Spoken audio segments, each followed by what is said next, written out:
할렐루야. 레위기를 보겠습니다. 레위기는 구약 성경에서 가장 중요한 책. 할 때마다 중요한 책이래. 레위기는요, 모세가 40일을 금식하면서 시내산에 올라가서 받은 율법입니다. 이 율법, 구약의 가장 중심이 되는 책, 그것이 바로 레위기죠. 구약을 가지고 율법이라고 말하는데 역사서도 있고 시가서도 있고 선지서도 있고 많이 있는데 그 중에 구약을 율법서라고 얘기합니다. 그건 바로 레위기가 있기 때문에. 그리고 모세 오경 중에서도 가장 중요한 이 레위기, 하나님의 율법을 받은 것, 금식하면서 40일 동안 금식하면서 받은 레위기입니다. 많은 사람들은 레위기가 굉장히 어렵다고 생각합니다.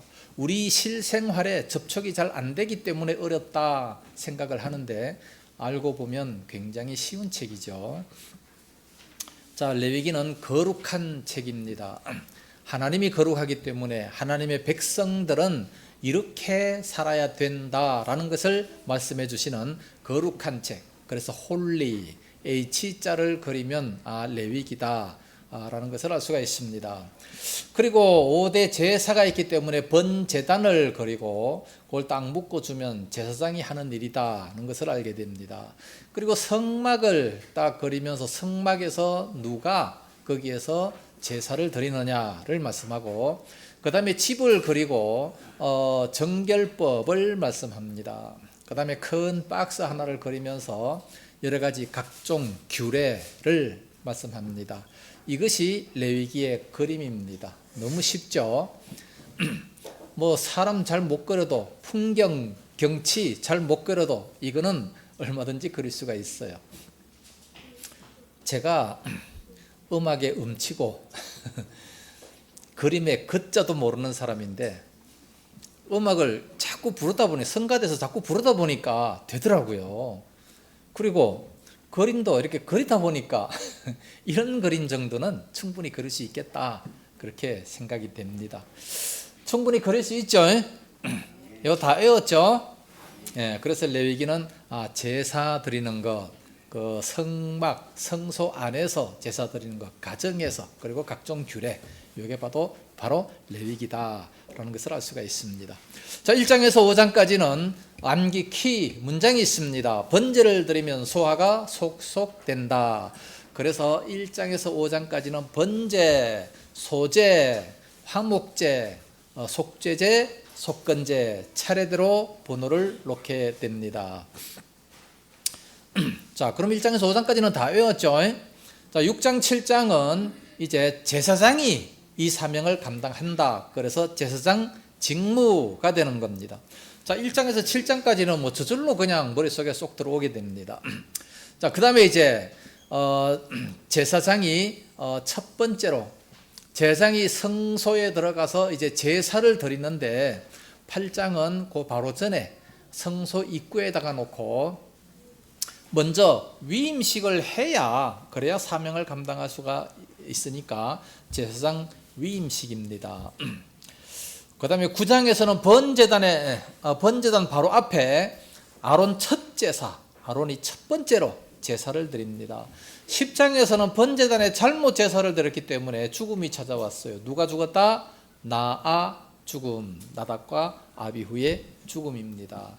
자, 1장에서 10장까지는 너무 쉽게 이렇게 머릿속에 쏙 들어오고, 그 다음에 11장부터 이제 15장까지는 정결법입니다. 11장은 젓가락장이라 그랬습니다. 젓가락장, 정부 음식, 정한 음식, 부정한 음식. 사람이요, 뭘 먹느냐에 따라서 사람이 변화가 많이 됩니다. 건강의 척도도 뭘 먹느냐에 따라서 많이 바뀌고 성격까지 바뀔 수 있어요. 성격. 우리가 뭘 먹느냐, 성격까지 많이 바뀝니다. 잘 모르겠으면 여러분들 저 시골 가서 똥개 2마리 딱 사가지고 하나는 집 앞에 놓고 하나는 뒤에다 갖다 놓고 하나는 맨날 그냥 고기 막 구워가지고 이렇게 고기 국물 갖다 주고 막 고기 갖다 주고 또 저 뒤에 있는 거는 채소만 날마다 갖다 주고 딱 1년만 키워보세요. 그러면 그 성격이 완전히 변화가 됩니다. 딱 나타나요. 고기 먹는 이 개는 주인을 봐도 막 코를 벌렁벌렁 잡아먹으려고 그래요. 성격이 아주 개빡합니다. 그런데 채소만 먹는 거는 얼마나 순한지 정말 은혜롭고 덕있고 그냥 너무 겸손하고 착하고 그렇게 돼요. 그러니까 뭘 먹느냐에 따라서 성격도 변합니다.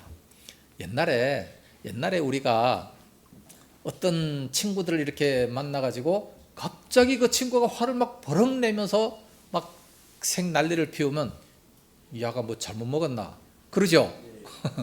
뭘 잘못 먹으니까 그런 성질이 그렇게 돼버린다는 거예요. 맞는 말이에요. 참 옛날 조상들이 어떻게 그렇게 지혜로운지 뭘 잘못 먹었기 때문에 그래서 그런 성질을 내는 겁니다. 오늘날 자녀들이 화를 자꾸 내는데 왜 그렇게 화를 내느냐. 인스턴트 식품만 자꾸 먹이니까 그래서 자녀들이 자꾸 삐뚤게 나가고 자꾸 화를 많이 내고 하는 그런 모습이 보이게 돼요. 그러니까 부모들은 자녀가 좀 순해지고 싶다 그러면 좀 좋은 음식을 좀 많이 먹여야 돼. 좋은 음식. 성경에서 먹이라 그러는 거 먹고 먹지 말라 그러는 거 안 먹고 그러면 돼요. 그 하나님은 우리 하나님의 백성들을 얼마나 사랑하시는지 얼마나 거룩하게 되기를 원하시는지 정한 음식 부정한 음식. 자, 젓가락을 가지고 뷔페집에 가가지고 정한 음식만 드세요. 부패한 음식 절대 드시면 안 됩니다. 근데 부패한 음식이 맛있어요. 왜 돼지고기를 먹어요? 맛있으니까. 맛있다고 다 먹으면 안 됩니다. 예?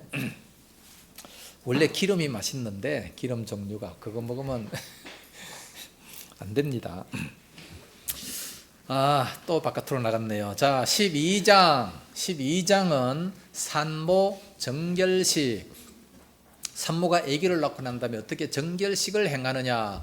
남자가 다르고 여자가 다르고 그 정결식 행하는 것이 다 다르다는 것을 말씀합니다. 자, 13장은 집 바깥에 낳기 때문에 문둥병, 나병이 걸렸을 때는 어떻게 해야 되느냐를 자세하게 말씀하고 14장에서는 나병 정결식. 옛날에는 제사장이 의사도 되고 또 뭐 제사도 드리고 모든 것을 다 감당했습니다. 그래서 제사장에 가서 보여서 이제 정결한 모습을 보이고 깨끗하게 됐으면 집안에 들어올 수 있다라는 것을 말씀합니다.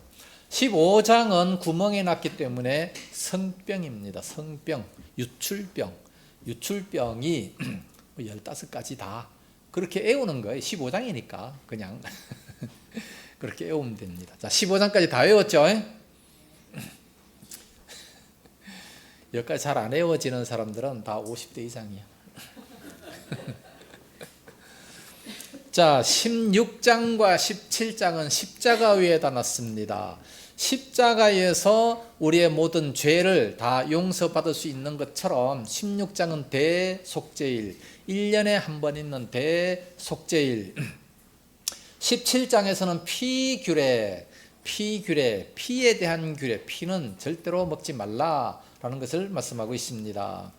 자, 16, 17장은 십자가 위에다가 대속죄일, 피규례, 피를 통해서 우리가 죄사함을 받는다. 그렇게 외우면 되고요.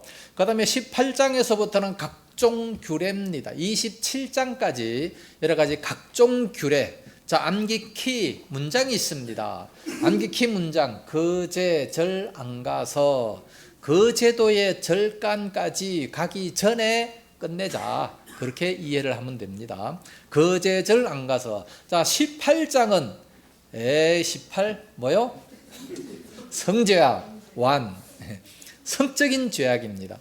뭐 어미의 하체를 범치 말라, 뭐 아비의 아내의 하체를 범치 말라라든가, 뭐 짐승과 뭐 교합하지 말라라든지 모든 이 성적인 죄악에 대해서 쭉 말씀하고 있습니다.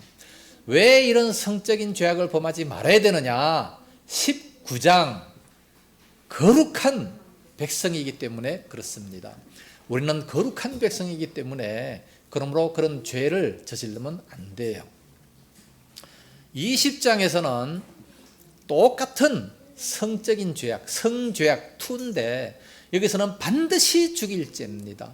이 성적인 죄악은 18장에서는 그냥 그런 죄를 범치 말라 말씀했는데 20장에서는 그런 죄악은 반드시 죽일지니라. 반드시 죽일지니라. 성경에 보면요, 죽여야 될 죄악들이 굉장히 많습니다. 우리가 성경대로만 살면 이 땅에 이 범죄자들이 이렇게 많지 않아요. 정말로 살기 좋은 낙원과 같은 그런 천국과 같은 그런 이 세상이 됩니다. 그런데 그냥 뭐 무조건 범죄자들만 다 그냥 놔주고, 요즘 범죄자들은요, 깜빵에 가도 웬만한 하류청보다 더 잘 살아요. 특히 미국 같은 데는 정말로 아파트를 빌려가지고 감옥으로 만든대요. 그러니까 뭐 세상 살아가다가 뭐가 좀 잘 안 되면 한탕 저질러서 성공하면 뭐 성공하는 것이고, 실패하면 아파트에 들어가서 한 2년 동안 들어가서 또 그냥 몸도 건강하게 돼서 나오고, 누가 죄를 안 저지르겠습니까? 근데 대한민국이 점점 그렇게 돼요. 뭐 인권운동 하는 의미에서 인권을 왜 그렇게 높여놨는지 모르겠어요. 범죄자의 인권이 더 높아. 어떻게 무슨 그런 법이 다 있는지 몰라요. 우리 믿는 사람들이 정말 국회에 좀 많이 들어가서 좀 국회의원이 좀 되고, 그래서 정직하게 법을 좀 만들었으면 대단히 좋겠습니다. 근데 믿는다고 하면서도 다 그냥 보면 타락해가지고, 지금 국회에 믿는 사람이 100명이나 되는데도 불구하고 그냥 믿는지 안 믿는지 도무지 모르겠어요. 반드시 죽일 죄악이 있음에도 불구하고 뭐 사형제도 폐지한다. 누가 앞장섭니까? 목사들이 앞장서요. 참나 기가 막혀가지고. 선이라고 하는 거는요, 뭐가 선이냐? 하나님 말씀대로 가는 게 제일 선입니다. 하나님이 죽이라 그러면 죽이는 거고, 하나님이 살리라 그러면 살리는 겁니다. 그게 선인 것이지, 아니 뭐 목사가 하나님보다 더 자비로우면 되겠습니까? 목사가 하나님보다 더 자비로워가지고 저런 범죄자임에도 불구하고 뭐 용서해 준다는 거예요. 말이 돼 소리를 해야지. 죽일 자는 다 죽여야 됩니다. 한 동네가 범죄하면 칼로 죽이고, 한 사람이 범죄하면 돌로 때려가지고 돌무더기를 쌓아놓는 것이, 이게 성경이에요.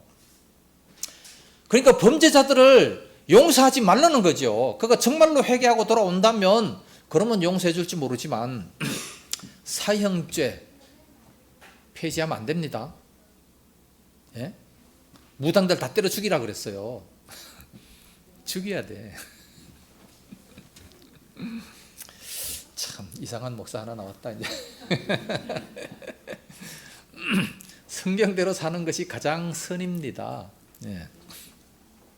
반드시 죽일 죄가 있음에도 불구하고 그대로 안 살면 안 돼요. 우리는 말씀대로 순종하며 살아가야 됩니다. 자, 21장 제사장 규례. 제사장이 되면 누구와 결혼해야 되고, 머리는 어떻게 해야 되고, 또 수염은 어떻게 해야 되고, 또 옷은 뭐를 입어야 되고, 이런 각종 규례가 다 있음에도 불구하고 오늘날 그대로 안 살아요. 거룩한 하나님의 백성이라면 남자가 여자 옷을 입지 말고 여자가 남자 옷을 입지 말고 이런 것이 성경에 다 있어요. 그런데도 불구하고 남자가 머리를 길러가지고 이상하게 여자같이 만들고, 성경에 어긋나는 겁니다. 성경을 안 읽어봤으니까 그런 걸 모르죠. 전혀 모르고 그냥 그대로 살아요. 그래서 그게 멋있다고 이쁘다고. 성경 좀 읽으세요.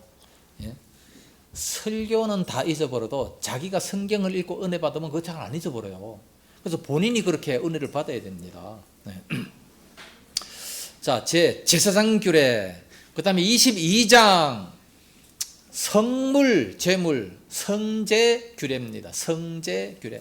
성물, 제물에 대해서 어떻게 해야 되느냐, 어떻게 드려야 되느냐라는 것을 말씀하고, 23장은 절자입니다. 절기 규례. 절기가 되면 어떻게 해야 된다, 뭐를 드려야 된다, 며칠 동안 절기를 지켜야 된다라는 것이 정확하게 다 나와 있습니다.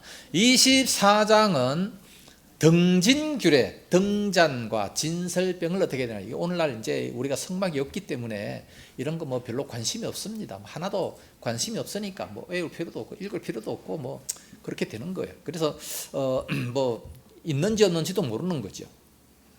25장 안희 규례. 안식년, 희년 규례. 안식년은 7년마다 한 번씩, 희년은 49년에 한 번씩. 그때가 되면 어떻게 지켜라 라는 것이 나와 있습니다. 26장 가나안 규례, 가나안 땅에 들어갈 때 거기에 들어가서는 어떻게 살아야 된다. 하나님이 너에게 복을 주셨을 때 가나안 땅에 가면 너희가 짓지 아니한 집이 있고 우리가 또 농사 짓지 아니한 모든 과실이 있을 때 그런 걸 어떻게 해야 되느냐. 절대 교만하지 말고 겸손하게 하나님께 영광 돌리라 말씀합니다. 그리고 가나안 규례 가서 이제 말씀에 순종하면 복을 받고 순종 안 하면 저주받는다. 저축이 있습니다. 저주와 축복. 요것이 조금 가서 이제 신명기 28장에 가면 더 정확하게 더 많이 저주와 축복에 대한 말씀이 있습니다. 저주와 축복에 대한 말씀도 좀 많이 좀 읽어보시고 이렇게 하면 저주받는구나, 불순종하면 저주받는구나 라는 것을 알아야 되는데 축복만 계속해서 강조하고 저주에 대해서는 말을 안 하니까 저주가 없는가 보다. 뭐 하나님은 사랑의 하나님이니까 지옥도 없고 뭐 저주도 없고 그렇게 생각해. 지옥이 왜 없습니까? 예? 여호와의 정의에서는 없대요. 성경도 안 읽어봤으니까 그 사람들은 모르지. 마지막 27장 서원 예물 규례. 서원, 우리가 서원했을 때 어떤 예물을 드려야 되느냐라는 것이 정확히 다 나와 있습니다. 그러니까 우리가 하나님 앞에 헌금을 드릴 때도 11조 드리고 감사헌금을 드리고 뭐 건축헌금을 드리고 주정헌금을 드리고 이 드릴 때에 얼마만큼 드려야 되느냐라는 것도 사실 성경에 다 나와 있어요. 구제헌금 얼마 해야 되느냐 다 성경에 나와 있어요. 성경에 있는 걸 모르니까 안 읽어보니까 뭐 그냥 대충 그냥 내 마음에 원하는 대로 10,000원짜리 하나 띡 그냥 드리면 끝나버리고 아니에요. 다 값이 정해져 있습니다. 그런 걸 보고서 우리가 좀 들어야지. 11조는 다 알아. 11조 이름이 11조니까 10분의 1 그건 다 아는데 다른 거는 잘 몰라요. 그거 다 정해져 있습니다. 예? 백만장자 부자가 감사헌금 100만 원만 딱 드리면 일반 사람들 10만 원 월급 받는 사람들이 10,000원 드리는 거 하고 누가 더 많겠어요? 예? 과부의 2렙돈을 훨씬 더 귀중하게 보시는 하나님이십니다. 자, 그래서 1장에서부터 27장까지 한눈에 레위기를 딱 이렇게 바라보게 됩니다. 자, 오늘은 이제 맥잡기 들어가서 빨리 지나가도록 하겠습니다. 자, 1장은 번제입니다. 번제. 자, 1장 3절이 맥입니다. 3절 맥 표시를 하시고 다 같이 읽습니다. 시작. 그 예물이 소의 번제이면 흠 없는 숫굿으로 회막문에서 여호와 앞에 기쁘게 받으시도록 드릴지니라. 자, 그 첫 번째 줄 소의 번제. 그러니까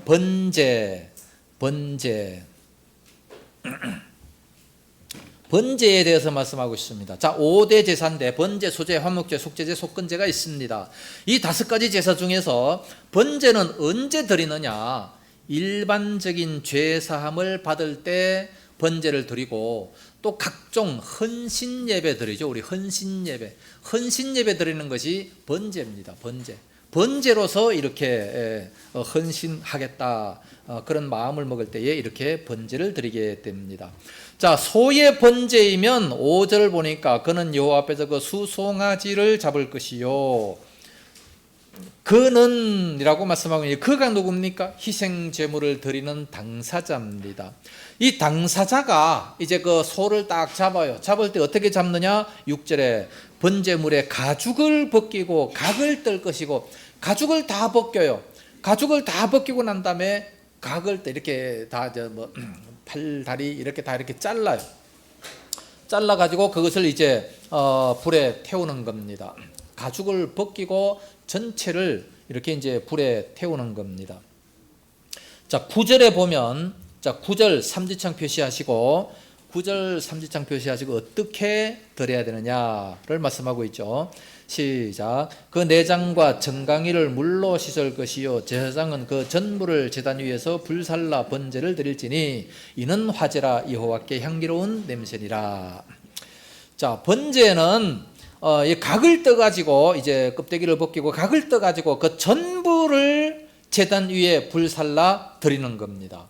불살라 드리는 이 제사의 방법이 또 네 가지가 있습니다. 여기 보면 화제라, 그래서 화제 첫 번째 화제가 뭐냐? 불로서 태워서 드리는 것을 화제다, 그렇게 얘기합니다. 화제. 그 다음에 요제가 있습니다. 요제는 흔들어서 드리는 겁니다. 흔들어서 드리는 것. 또 거제가 있습니다.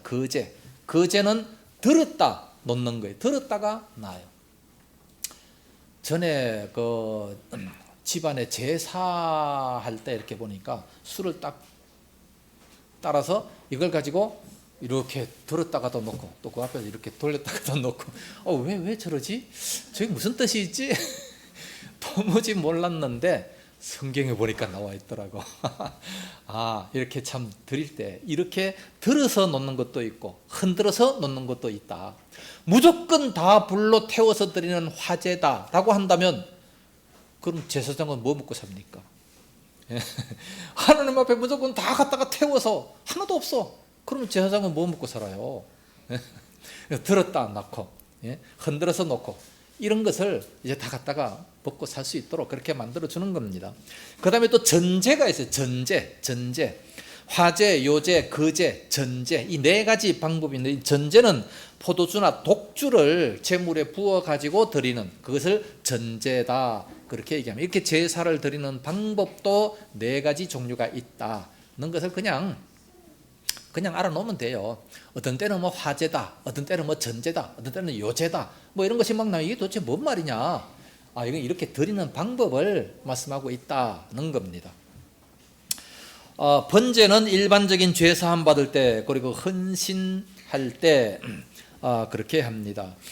그리고 모든 것을 전부 다 태워서 드리는, 그러니까 제사장이 먹을 게 하나도 없어요. 번제를 드리면. 번제라는 그 뜻이 뭐냐 하면 올라가다라는 뜻, 히브리어로 올라가다라는 그런 뜻인데, 이렇게 태우면 연기가 올라가잖아요.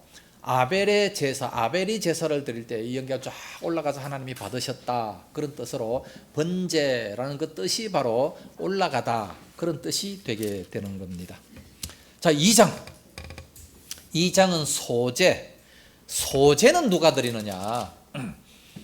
소제는 곡식을 드리는 제사인데, 소 한 마리 드리려 그러면 소가 얼마입니까? 지금 얼마 정도 되죠? 700~800만 원 정도 되죠? 네. 돈 없는 사람들은 그거 어떻게 드리겠어요? 그러니까 이 당시도 이런 소를 드리고, 그 다음에 또 순염소, 양을 또 드리기도 하고, 또 가난한 사람들은 비둘기를 드리기도 하고, 근데 더 없는 사람은 곡식을 드립니다. 곡식을 드리면서 이렇게 제사를 드려요. 뭐 피 없이는 뭐 죄사함을 받지 못한다 그러기 때문에 뭐 소제는 제사가 아니다, 그렇게 얘기하는 사람도 있어요. 그게 아니고 예수님께서 우리를 위해서 피를 흘려 주셨기 때문에 그 피 때문에 우리가 죄사함을 받는다는 그런 뜻이고, 소제는요 가난한 사람이 드리는 것, 그리고 첫 열매를 드리는, 이게 바로 소제입니다. 첫 열매를 언제 드리죠? 맥추절 때 드리잖아요. 맥추절 때 이때는 이 소제를 드리게 되는 겁니다. 이 소제는 이렇게 첫 열매 감사로 드리게 되는 겁니다.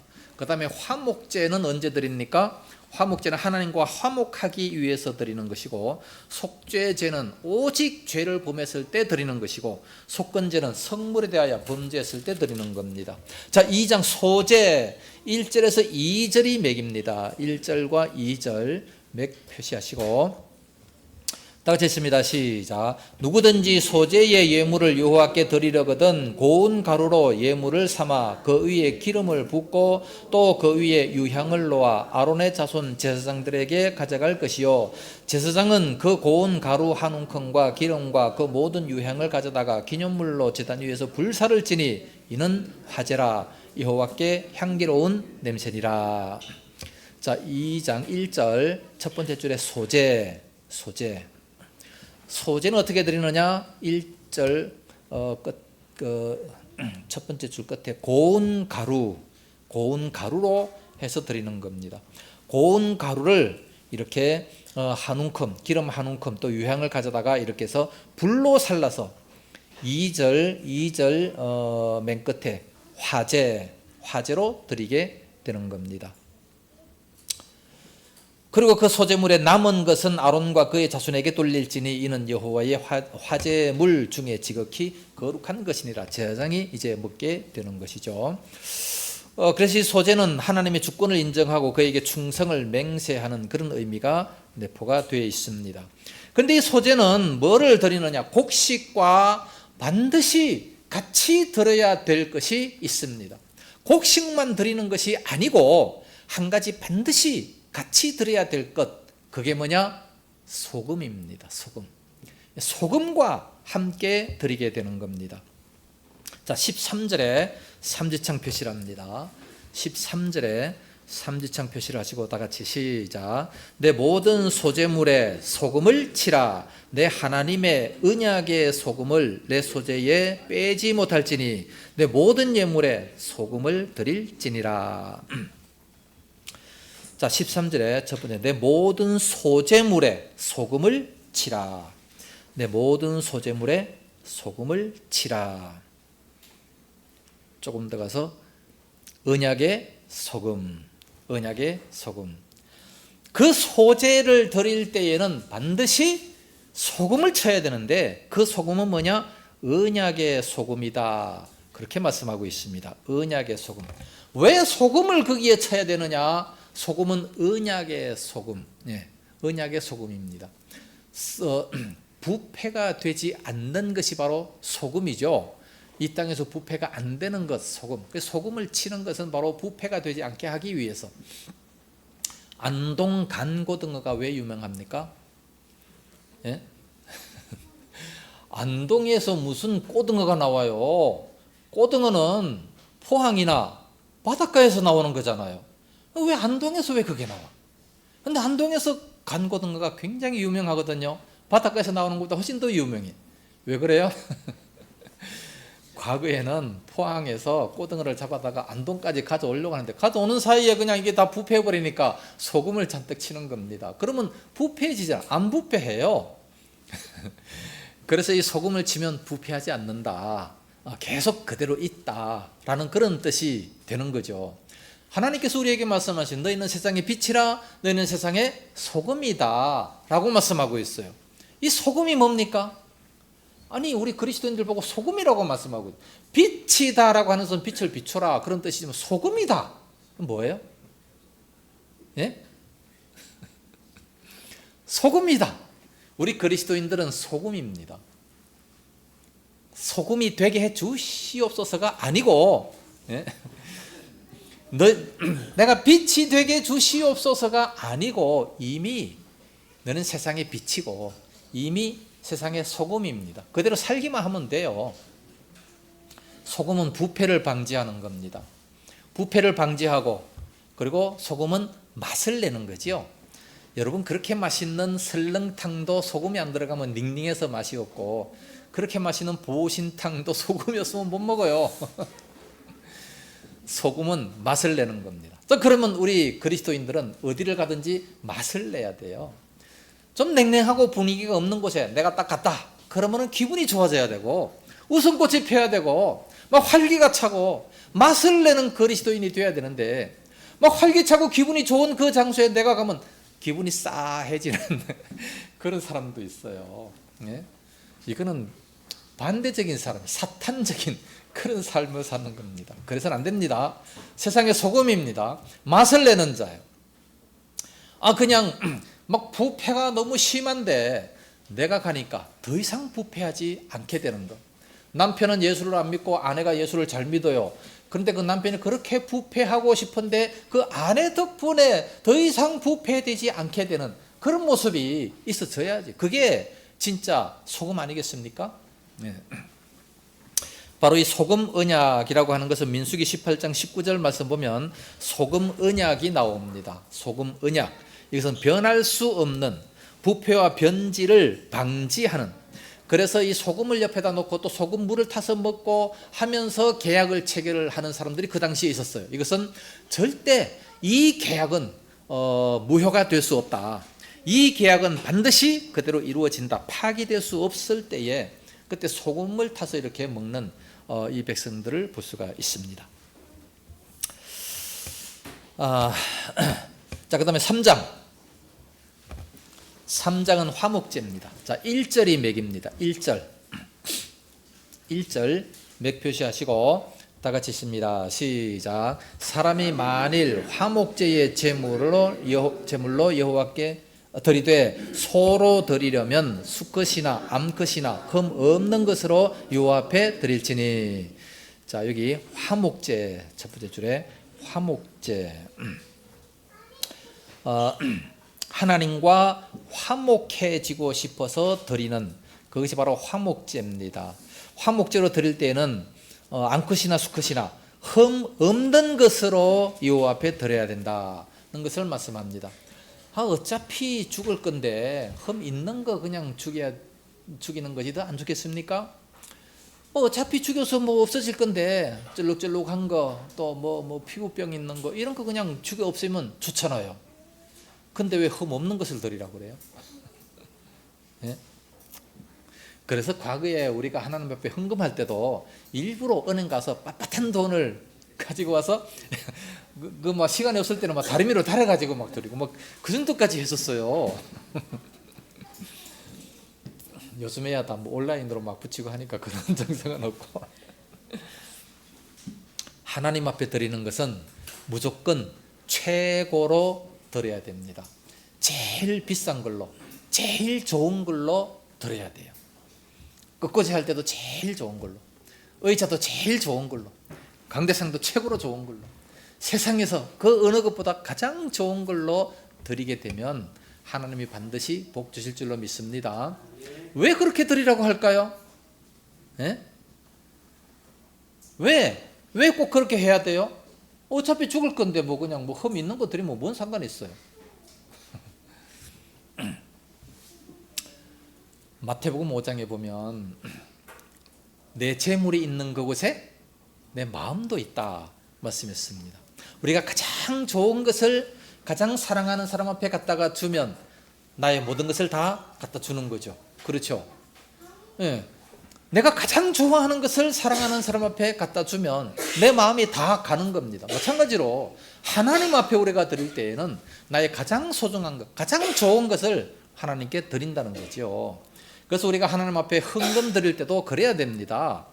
그냥 헌금 시간에 돼가지고 그냥 주머니 막 헌금 안 가져왔네 그냥 막 뒤져봐가지고 1,000원짜리 하나 있으니까 그냥 갖다가 드리고 그러지 마시고 집에서부터 미리 기도하고 하나님 앞에는 어떤 것을 어떻게 드려야 되겠다 미리 금요일부터 준비를 하세요. 미리 금요일부터 준비를 해가지고 은행 가서 돈 찾아와가지고 딱 준비를 해놓고 그러고서 이제 정성껏 드리는 것이 그게 헌금이지. 그냥 바구니가 오니까 어쩔 수 없어가지고 막 이렇게 드리고 그거는 마음이 없는 겁니다. 네. 내 마음을 드리는 거예요. 사실 마음을 드린다. 가장 소중한 것, 가장 좋은 것 이런 것을 드리기 위해서 그래서 흠 없는 것으로 하나님 앞에 드리는 겁니다. 3절에서 4절 말씀 보면 그 화목제의 제물 중에 여호와께 화제로 드릴지니 곧 내장에 덮인 기름과 내장에 붙은 모든 기름과 두 콩팥과 그 위에 기름 곧 허리 쪽에 있는 것과 간에 덮인 끝풀을 콩팥과 함께 떼어내서 드려라. 그렇기 때문에 화목제는 기름과 콩팥을 드리는 겁니다. 기름과 콩팥. 기름을 왜 드리라고 했을까? 기름은 사람이 먹으면 안 좋죠. 예, 기름을 너무 많이 먹으면 혈관이 막힙니다. 하나님은 기름을 좋아하시나? 예? 기름은 생명을 지속시키는 힘의 근원입니다. 힘의 근원이기 때문에 생명을 지속시키는 힘의 근원이기 때문에 그래서 기름을 드리라 그랬고 17절 말씀 보면 너희는 기름과 피를 먹지 말라 그랬습니다. 기름과 피를 먹지 말라 그러면서 너희 대대로 지킬 영원한 규례다. 그러니까 기름을 먹지 말아야 돼요. 기름과 피, 생피는 먹지 말아야 됩니다. 기름도 2 플러스 3 플러스 그러면서 기름이 착 박힌 이게 제일 비싸죠. 유럽에서는 안 그래요. 기름이 섞이면 섞일수록, 많이 섞일수록 점점 더 비쌉니다. 제일 비싼 고기가 어떤 거냐? 기름이 하나도 없는 것. 그게 몸에 제일 좋은 고기입니다. 그런 걸 먹어야 돼요. 예. 기름 있는 거 먹지 마세요. 비싼 거는 다 예수 안 믿는 사람 다 먹으라 하고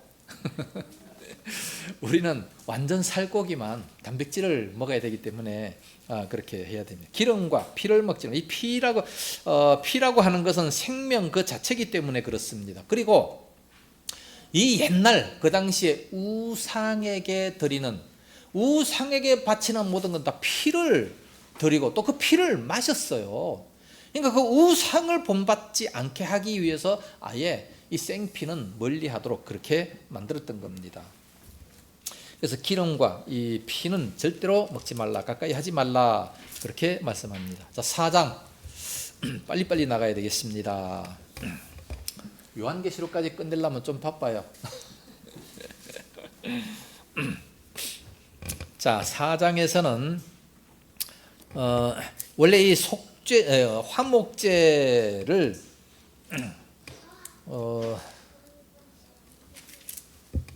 4장 13절과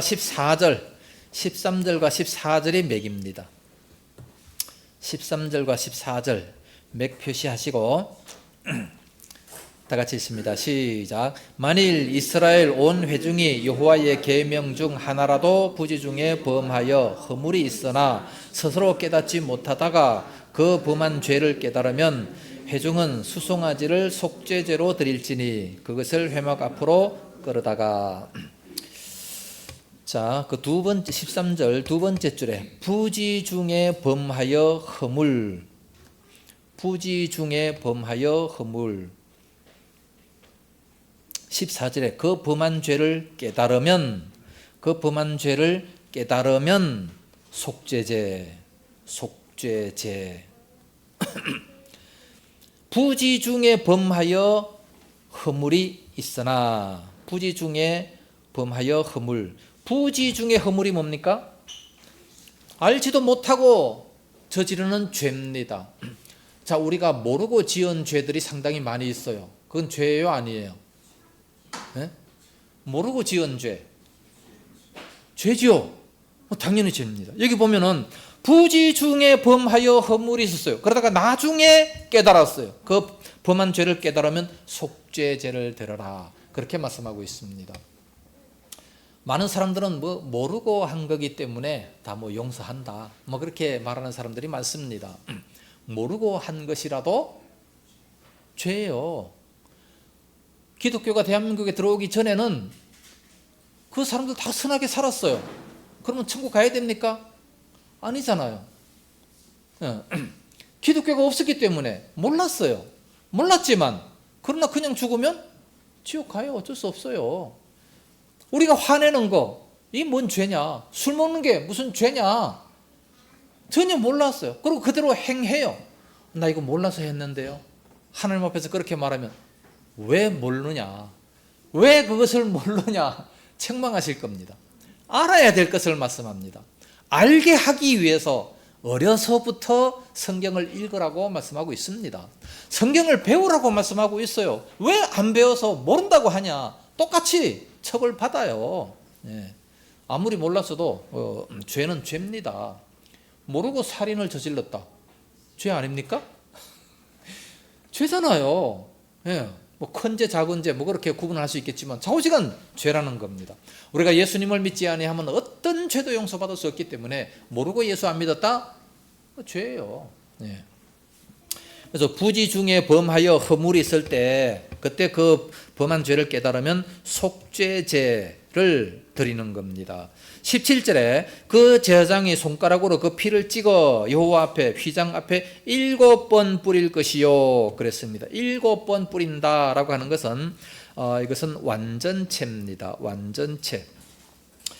그러니까 죄로부터 완전한 구속을 위해서 그렇게 7번씩이나 뿌려야 되는 겁니다. 자, 4장 1절서부터 12절까지는 제사장을 위한 속죄제고, 3절에 보니까 만일 기름 부음 받은 제사장이 범죄했을 때 그렇습니다. 그 다음에 13절 말씀에 보면 온 회중이 범죄했을 때 이렇게 드려라. 온 회중의 범죄입니다. 그 다음에 22절에 보면 만일 족장이 지도자죠. 지도자가 죄를 범했을 때는 또 이렇게 해라 라는 것을 말씀하고, 또 27절은 만일 평민의 한 사람이, 평민 일반 사람들이 죄를 범했을 때는 또 이렇게 해라. 다릅니다. 하나님 앞에 이렇게 드려야 될 제물과 그 해야 되는 모든 방법이 다 달라요. 여러분, 목사가 저지른 죄하고 일반 성도들이 저지른 죄, 똑같은 죄를 저질렀어요. 누구 죄가 더 크겠습니까? 자, 목사가 술을 먹었어요. 일반 집사님이 술을 먹었어요. 누구의 죄가 더 커요? 똑같은 거 아닙니다. 예? 성경에 보면 사람들이 다 각각 자기의 그 값이 있어요. 값. 남자의 값이 다르고 여자의 값이 다르고 종의 값이 다르고 주인의 값이 다르고 다 달라요. 계급이 있습니다. 네. 천국도 계급이 있고 지옥도 계급이 다 있습니다. 자, 5장은 속건제입니다. 속건제는 하나님과 이웃에게 피해를 이렇게 입혔을 때 어떻게 하느냐? 그 보상책을 말씀하고 있습니다. 15절에서 16절 맥입니다. 15절에서 16절 맥 표시하시고 다 같이 시작. 누구든지 여호와의 성물에 대하여 부지 중에 범죄하였으면 여호와께 속건제를 드리되 내가 지정한 가치를 따라 성소의 세겔로 몇 세겔 은에 상당한 흠 없는 숫양을 양떼 중에서 끌어다가 속건제로 드려서 성물에 대한 잘못을 보상하되 그것의 5분의 1을 더하여 제사장에게 줄 것이요 제사장은 그 속건제의 순양으로 그를 위하여 속죄한즉 그가 사함을 받으리라. 자, 15절 첫 번째 줄에 여호와의 성물 계속해서 부지 중에 범죄.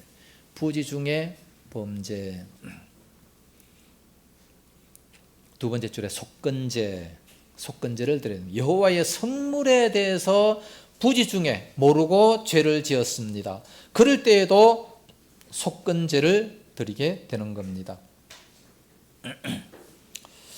자, 속건제를 드릴 때 어떻게 드리느냐? 16절에 잘못을 보상을 하는데 어떻게 해줘야 되느냐?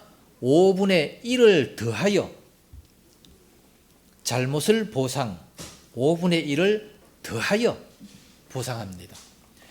그냥 똑같이 보상하면 안 돼요. 5분의 1을 더해서 보상을 해라. 그렇게 말씀하고 있습니다.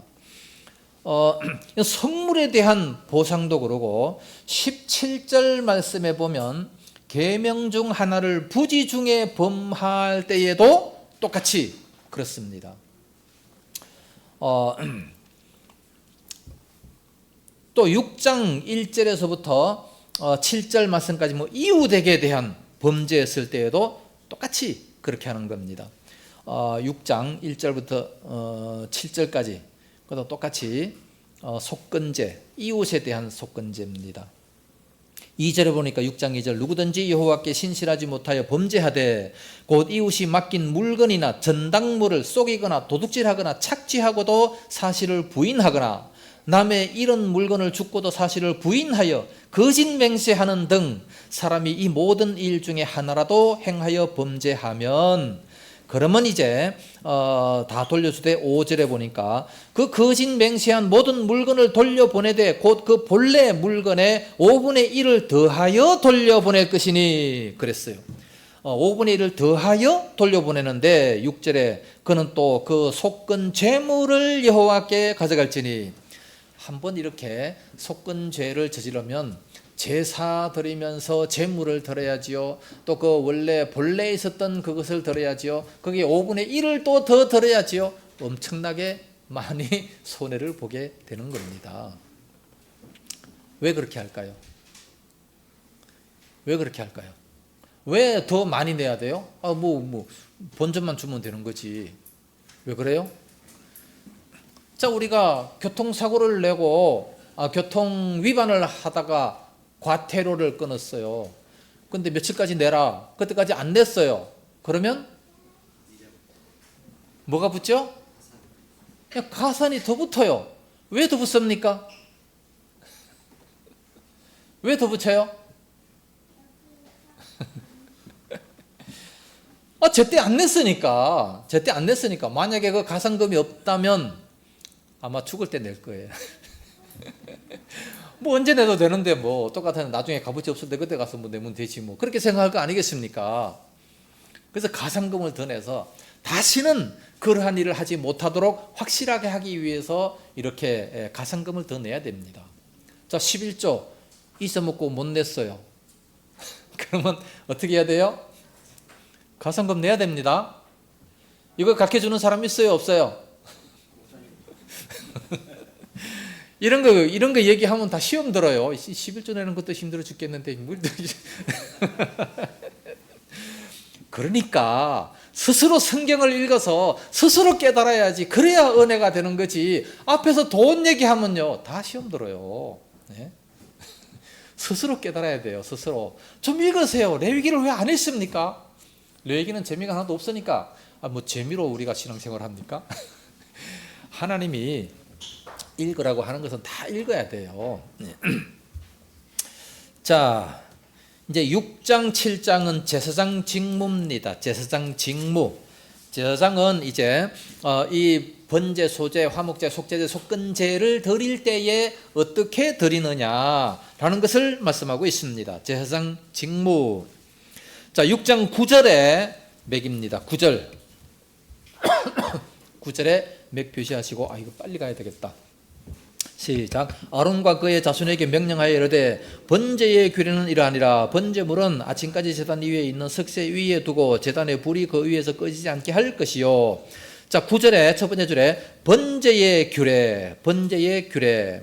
9절 맨 끝에 제단의 불이 그 위에서 꺼지지 않게 할 것이요.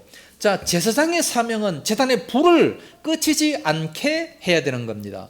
번제의 규례는 바로 이러한데, 이렇게 이제 번제물을 계속해서 이제 드리는데, 제단의 불이 꺼지지 않도록 해야 된다.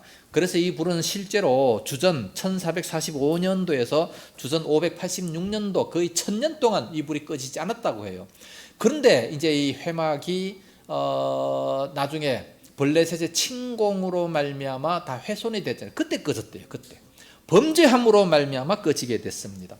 자, 이 성소의 불을 꺼트리지 말라. 무슨 뜻입니까? 예? 그 촛불도 계속 이렇게 켜놓고 뭐 하는 그런 것을 많이 보잖아요. 그래서 천주교도 그것을 닮아가지고 재단에 뭐 7개의 뭐 촛불을 계속 켜놓고 있는 그런 모습을 봅니다. 이거는 다 상징입니다. 상징. 뭐를 상징하느냐? 성령의 불을 꺼트리지 말라. 우리들의 심령 속에 하나님의 은혜, 하나님의 성령이 항상 충만히 임재해야 되는데 그것을 꺼트리지 말라는 것을 말씀하고 있습니다. 자, 11절에 그 옷을 벗고 다른 옷을 입고 그 제를 진영 바깥 정결한 곳으로 가져갈 것이요. 제사장은요, 그 성소 안에서 이제 그 계속 막 불로 때우니까 재가 있을 거 아닙니까? 이 재를 바깥으로 가져갈 때는 다른 옷을 입고 가라. 제사장이 입어야 되는 옷이 있습니다. 에봇이라고 하는 옷이 있어요. 이 옷을 입고 항상 이 귀한 사명을 감당하는데 그 성소 바깥으로 갈 때는 다른 옷을 입고 가라. 자, 우리가 교회 와서 목사님 가운이 있습니다. 성가대 가운이 있습니다. 자, 이 뭘 뜻하고 있습니까? 예? 괜히 우리가 뭐 가운 입는 거 아니에요. 예? 다 뜻이 있어요. 그 옷을 벗고 다른 옷을 입고 그 제를 진영 바깥 정결한 곳으로 가져가라. 그렇기 때문에 우리가 교회 바깥에 나갈 때는 그 옷을 벗어야 됩니다. 재판장들도요, 가운을 입고 딱 나와서 재판을 하다가 이제 나와서 뭐 차 타고 또 버스 타고 지하철 타고 올 때는 그 옷을 벗고 오잖아요. 그 옷을 입고 지하철 탑니까? 아니죠. 교회도 마찬가지로 교회 안에서 그 사명을 감당할 때 그때 입고, 화장실 가면서 성가대 가운 그대로 입고 가지 마세요. 춥다고 해가지고 그거 막 뒤집어 쓰고 이렇게 뭐 가고 그러면 안 됩니다. 거룩한 옷이에요. 거룩한 옷. 네. 하나님이 주시는 거룩한 옷입니다.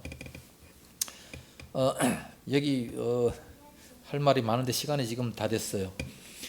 자, 25절에 또 맥 표시를 하시고 25절에 맥 표시를 하시고 줄만 칩니다. 속죄제의 규례는 이러하니라. 속죄제 이제 소제 14절 했습니까? 14절에 소제의 규례는 이러하니라. 14절 맥 25절 맥 14절에 소제의 규례는 이러하고 또 25절에 속죄제의 규례는 이러하다. 27절에 보면 그 고기에 접촉하는 모든 자는 거룩할 것이며 26절에 죄를 위하여 제사 드리는 제사장이 그것을 먹되 곧 회막들 거룩한 곳에서 먹을 것이며 그 고기에 접촉하는 모든 자는 거룩하다. 속죄제 제물을 접촉만 해도 거룩해진다는 거예요. 12년 동안 혈루병에 든 그 여인이 예수님의 옷을 만졌음에도 불구하고 거룩함이 전달돼서 고침을 받지 않습니까? 예, 그와 같은 모습이 그 고기를 접촉하는 자들마다 그렇다. 자, 7장 1절의 맥입니다. 속건제의 규례는 이러하니라. 속건제의 규례는 이러하니라. 그거 다 읽어야 되는데. 자, 11절과 12절 또 맥입니다. 화목제물의 규례는 이러하니라. 화목제물의 규례.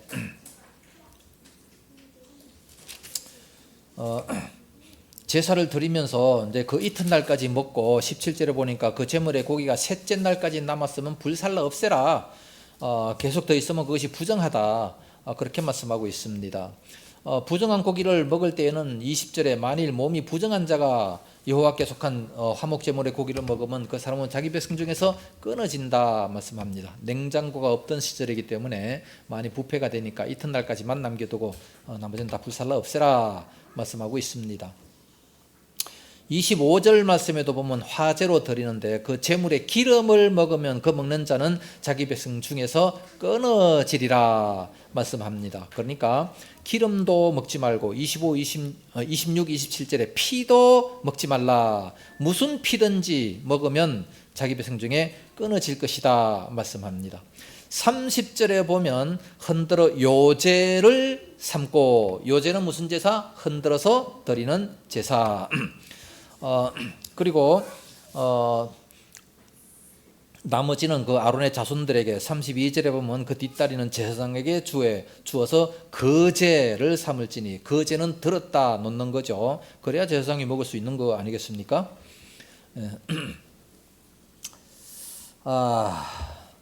자, 그렇게 해서 1장에서부터 7장까지 제사 규례입니다. 조금 딱딱하지만 이 제사 규례는 지금 다 없어졌죠. 제사법은 없어졌습니다. 왜? 예수님의 피로 말미암아 제사는 다 끝났어요. 그러니까 이 모든 규례 중에 더 나은 법이 있으면 옛날 건 다 폐지가 됩니다. 옛날에 할례를 받으라고 했는데 할례 없어졌어요. 왜? 더 나은 제도가 있잖아요. 세례라는 더 나은 제도가 있기 때문에 할례가 없어진 것처럼 이 제사 제도가 이보다 훨씬 더 예수님께서 십자가에 죽어주신, 우리를 대신 죽어주신 그런 제도가 있기 때문에 이 제사법은 다 없어진 겁니다. 그래서 우리가 사실 제사법은 다 안 외워도 되고 안 읽어봐도 됩니다. 그러나 구약시대 때 바로 이러했다, 그의 법 정신만 우리가 알면 됩니다. 자, 다음 주부터 이제 8장 제사장 위임식부터 하겠습니다. 질문